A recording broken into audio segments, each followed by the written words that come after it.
I turned into my driveway, No! and there she was, blocking my You truck listen like to she me. owned the whole This street. isn't over. "Stay right there," Karen yelled, standing This in is front of me. yours. "You're trespassing on HOA property, and my officers are on the way." I looked around, confused. HOA? There was no HOA here. She slapped an eviction notice on my gate. "He can't enter until I give permission." Before I could respond, 2 men in cheap uniforms showed up. Karen pointed at me. You're a fake. "Arrest him." You're a I fake. stayed calm, Oh my God. but something didn't feel right. One of the officers glanced at my badge and his face went pale. That's when I knew Karen had no idea who she was messing with. Karen's smug expression didn't falter as she stood there, blocking my driveway like a queen guarding her castle. The moment the fake officers arrived, she pointed at me like I was some criminal. "Arrest him," she ordered, her voice dripping with self-righteousness. "He's violating HOA rules. I run this neighborhood." I stayed silent, watching her closely. Karen wasn't just playing a power game. She believed every word she said. She was convinced she had some kind of control over all of us, like she could make her own laws. It wasn't just a title she wore. She acted like the entire neighborhood revolved around her. The taller officer took a step forward, his hand twitching like he was about to pull something. But there was a crack in his confidence, something faint in his eyes that betrayed the truth. They weren't real officers. I glanced at Karen and saw her basking in her fake authority, thinking she had won, but the truth was she had no power, except the power she built up in her own mind. "She doesn't even know who you're dealing with," I said quietly. Karen's eyes flashed with irritation. "I think I know exactly who you are," she snapped. But she didn't. Not yet. Not by a long shot. I moved to this neighborhood looking for peace. Small town, quiet streets, the kind of place where everyone knew each other but kept their distance. No HOA, no strict rules, just neighbors trying to live their lives. My routine was simple. I woke up early, worked from home, took care of my place, and went for evening walks. It was the kind of life I'd been craving after years of moving around. And for the first few months, everything was exactly as it should be. But it didn't take long for the cracks to start showing. It started small. Karen would make a passing comment when she saw me mowing the lawn, or she'd tell me how the leaves were a little too much on the sidewalk. Little things that at first I brushed off. After all, she was just being one of those neighbors. But soon, those little things became requests, then demands. One day, Karen knocked on my door. "Your lawn's out of line with the neighborhood standards," she said, crossing her arms. "You need to trim it or I'll have to report it." I didn't even know what she meant by neighborhood standards. There was no HOA. She started showing up more, always with a new complaint. "The tree's hanging too low," she'd say, pointing at my oak. Or, "That noise last night? I'm calling it in if it happens again." She made it clear she expected me to follow rules I hadn't agreed to. I'd never seen anything like this before. I didn't care about the lawn or the tree, but her constant presence started to wear me down. I'd try to stay polite, but every interaction with her felt like a test, one I was bound to fail no matter how hard I tried. Then came the day it all cracked wide open. I was unloading groceries when I saw Karen standing in my driveway watching me. It was like she was waiting for me to mess up, ready to pounce. That's when she slapped the fake HOA eviction notice on my gate. And that's when I realized Karen wasn't just being a bad neighbor. She was on a mission to control this entire street, and she wasn't going to stop until she had everyone under her thumb. I didn't know it then, but my peaceful life was about to be shattered, and Karen was about to make one fatal mistake. At first, Karen's behavior was easy to ignore. She would walk past my house and glance at my lawn, or stand on her porch watching me when I was in the yard. A few passive-aggressive notes started to appear on my door. "Please be mindful of your noise level," or "lawn needs attention." I assumed it was just her way of being overly particular. Then one afternoon, as I was unloading my truck, I noticed her standing at the end of my driveway, a little too far from her house. She wasn't waving or smiling, just staring. "Everything okay, Karen?" I asked, trying to sound casual. Her smile was stiff, forced. "Just making sure everything's in order. You know how it is in the neighborhood." I was about to reply, but she turned and walked away before I could say another word. That's when it hit me. She wasn't just a nosy neighbor. She was watching, waiting for something to go wrong. The next day, a letter from the HOA arrived in my mailbox. The envelope was official-looking, but something felt off. The letter claimed I had violated some non-existent rules, overgrown shrubs, and excessive noise late at night. I laughed it off at first, but it was becoming clear. Karen was making it personal. It didn't take long for Karen to cross the line from annoying to invasive. The first real violation came when she showed up at my door, clipboard in hand, demanding I trim a tree branch hanging over her fence. She didn't just ask nicely, she told me I had no choice. "Oh, I'll give you until Friday," she said with a thin smile. "If it's not done, I'll be forced to take it to the HOA board." I was taken aback. There was no HOA board. I didn't even know if she was serious. "Karen, the branch is harmless. It doesn't affect your property."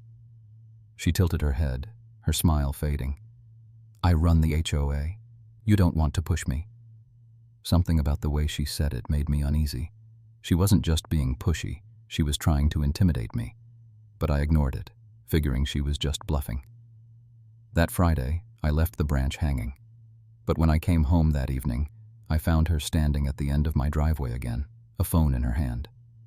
"I called the HOA," she said. "I warned you." My blood ran cold. She wasn't bluffing, she was serious. But the worst part?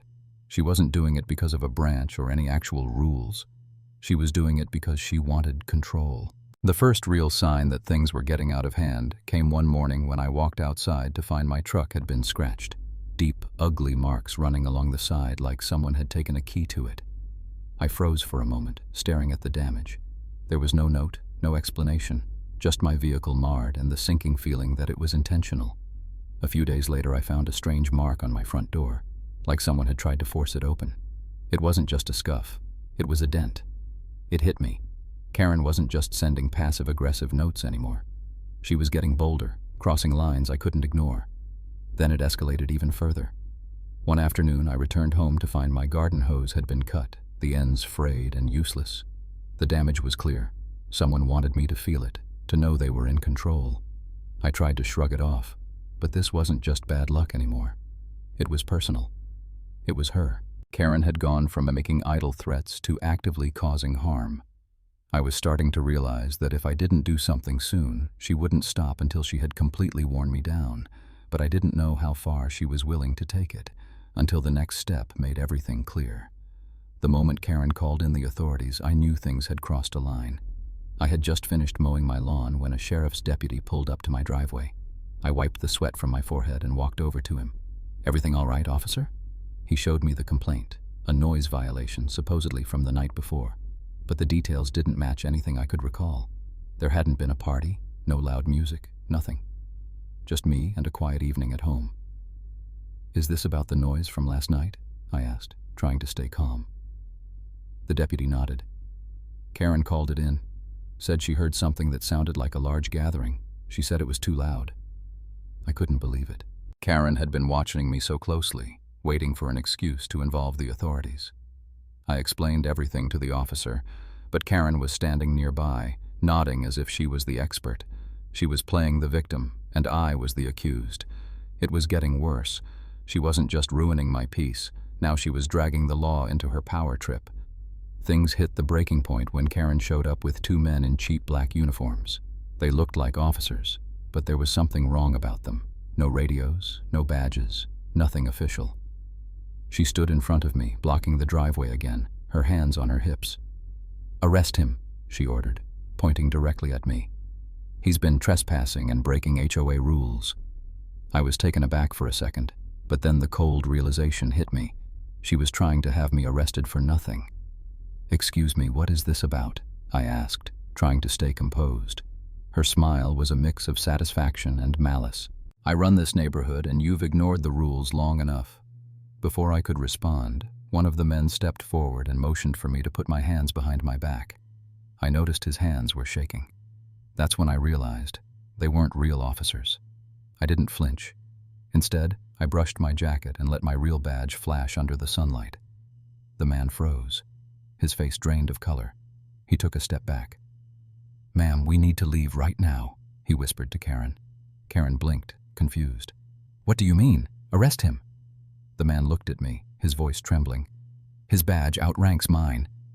Karen's smug confidence shattered in an instant. She had no idea who she was really messing with.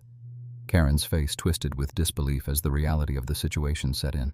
Her eyes flicked between the man in front of her, still frozen, and the badge under my jacket that she had no idea about.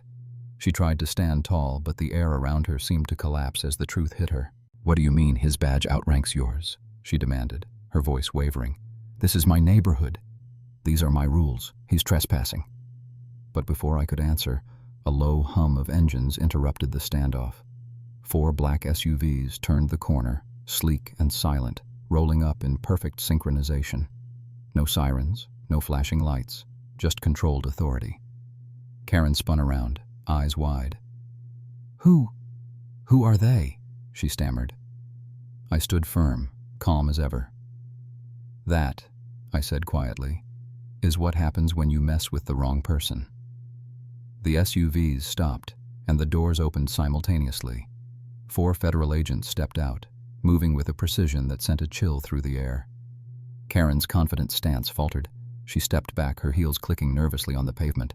Her eyes widened when one of the agents, tall and stern, didn't even look at her. He walked straight to me. "You good, sir?"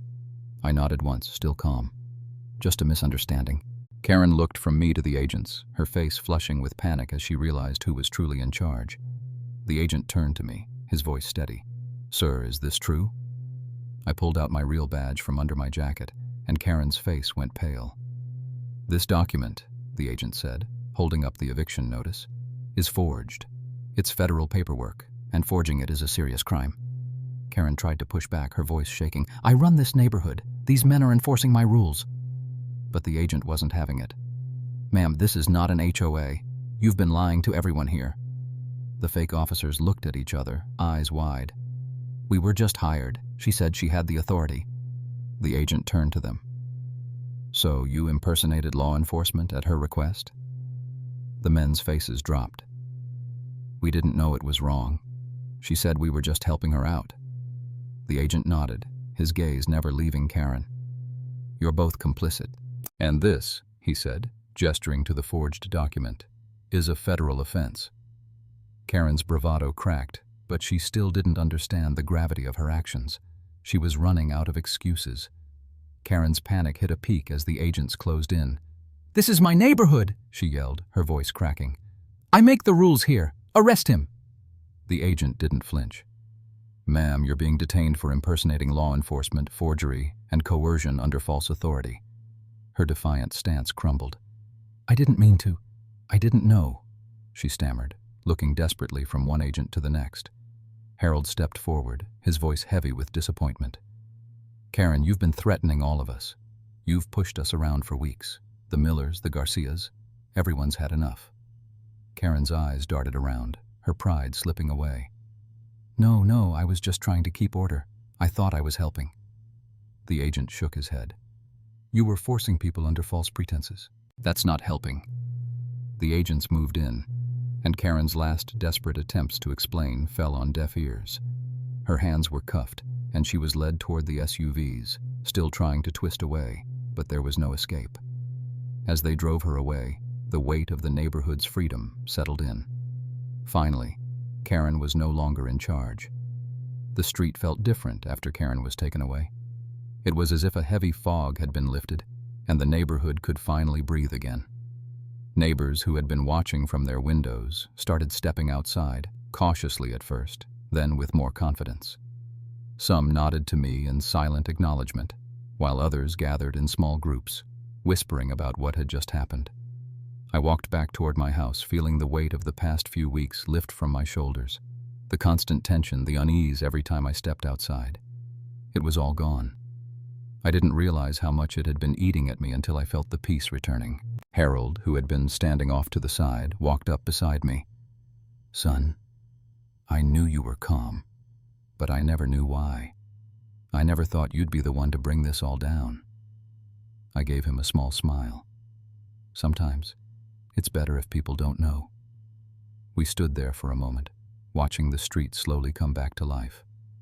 The kids who had been kept inside by fear of Karen's control were now out, playing on the sidewalks. The sound of laughter filled the air, and for the first time in a long while, it felt like the neighborhood was whole again. The next few weeks were a blur of legal action. Karen was arrested and charged with multiple offenses: impersonating law enforcement, forgery, and attempting to coerce the residents into complying with her fake rules. Her little kingdom had crumbled, and it wasn't long before the local news caught wind of her fall from power.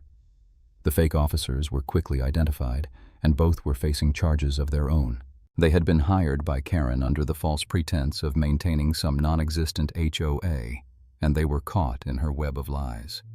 As for Karen, her actions didn't just ruin her reputation, they ruined her life. She was facing serious legal consequences, including fines and potential jail time. She was banned from the neighborhood entirely, her name stripped from any public records of local influence. The HOA that Karen had tried to fabricate was dissolved, and the residents were free of her control. No one would ever be intimidated again by her false authority. A few months later, the neighborhood had fully recovered from Karen's reign. The street was quieter now, with a peaceful hum returning to the community. People who had been afraid to speak out were now open with their opinions, enjoying the freedom Karen had tried to take from them. One evening, as I was sitting on my porch, sipping a cold drink, Harold walked over with a grin. "You wouldn't believe this," he said, holding up a newspaper. "The HOA she tried to create? It's officially gone. And now they're talking about a neighborhood watch. Without her, it's like we're finally in charge again." I laughed, leaning back in my chair. I guess the real power doesn't come from paper after all. Harold smiled, and we both looked down the street, watching the kids play, the neighbors chatting, and the sun setting over the peaceful block. That night, as I walked inside, I paused at the door. Karen had wanted control. She had wanted to be the one who made the rules, who ran the show. But in the end, she had learned a hard lesson.